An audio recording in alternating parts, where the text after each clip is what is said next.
Hey guys, welcome to the official Soul Kingdoms MC YouTube channel. This is J Alfredos. Today I want to show you one of my amazing builds.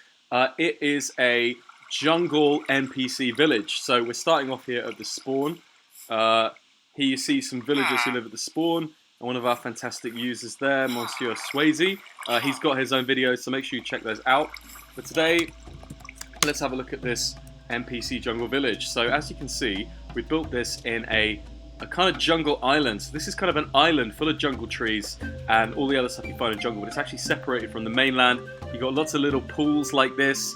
I gotta say, I'd love to sit here and just sit in a beach chair and just watch the world go by and watch this little chicken flapping about in the water. But right now we're gonna have a look at this awesome jungle village. So as you can see, in a way, it's kind of a traditional NPC village because I've used a lot of the traditional NPC buildings. You've got your church, you've got your huts, you've got your houses, you've got your blacksmiths.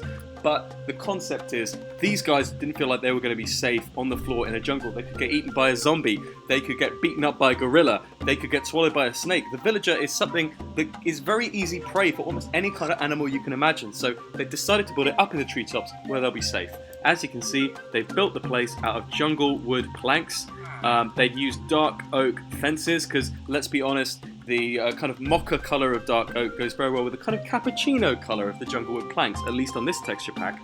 And as you can see, what I've done is I kind of built it on 3 different levels. So on this first level, you've got this lovely little hut. Then you've got their church, and as you can see, I've used this other kind of colour wood to create a kind of little bit of a welcome mat at each of these buildings. They planted a couple of flowers to keep the place looking nice and lovely roses there, kind of keep the property value high. But then they can actually go up and down this staircase. It's really cool when they go up and down. You can actually see them walking up and down, kind of checking it out with their neighbours, kind of gossiping about what's going on the other platform, and then kind of, you know, going back downstairs, back into their house at night. And you can see they've got their own rabbit hutch, and they seem to really like that.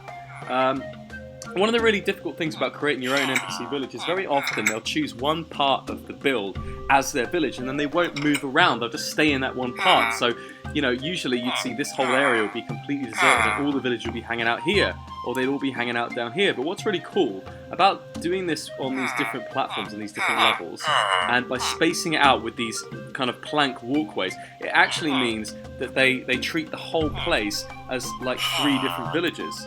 So you've got one kind of area here where there's tons of villagers. They all hang out around the church. They're the religious ones. They like to go to bed very early and they like to drink hot chocolate and they like to talk about the Bible. And then here you've got a nice kind of residential area. This is the villagers who maybe they live here during the day, then they go and work at another biome. Maybe they go down the swamp and they do some manual labor, or they go to, you know, the desert and they've got a nice 9-to-5 office job in a, you know, desert ruin. And then over here you kind of got the blacksmiths, and these guys are, you know, these are tough villagers. They like to, you know, do their blacksmith work, and they've all got tattoos, and they have drunken fights, and, you know, they're just like the cool kind of like, you know, rough and ready villagers. You can see this guy, for example. Look at his angry face. Oh my god, he is not somebody I want to get in a fight with. Actually, they're quite easy to kill. Yeah, so there you go. This is pretty much the build. I'm thinking of expanding it by adding some cool little melon farms down here where they can go down, they can farm some melons, maybe on top of this tree. And did I see... Oh, this guy here, as you can see, he somehow escaped the platform. I really need to paper over all this dirt and all this other stuff down here, make it look a bit smoother, but he's obviously decided he doesn't like it there, so he's just hanging out on this tree, waiting for a zombie to come, rip off his head, and eat his brains. So, you know, whether that's a good decision, that's up to you guys. I'm not judging. It's his life. Okay, so there you go. This is my build on Soul Kingdoms. If you're looking for a UK server where you can meet some fantastic people who can help you with your builds, you know, collaborate on some fantastic projects, who are really friendly, then definitely come to Soul Kingdoms. You can see the address here. You'll have a great time. That's it for now. Talk to you guys later. Goodbye.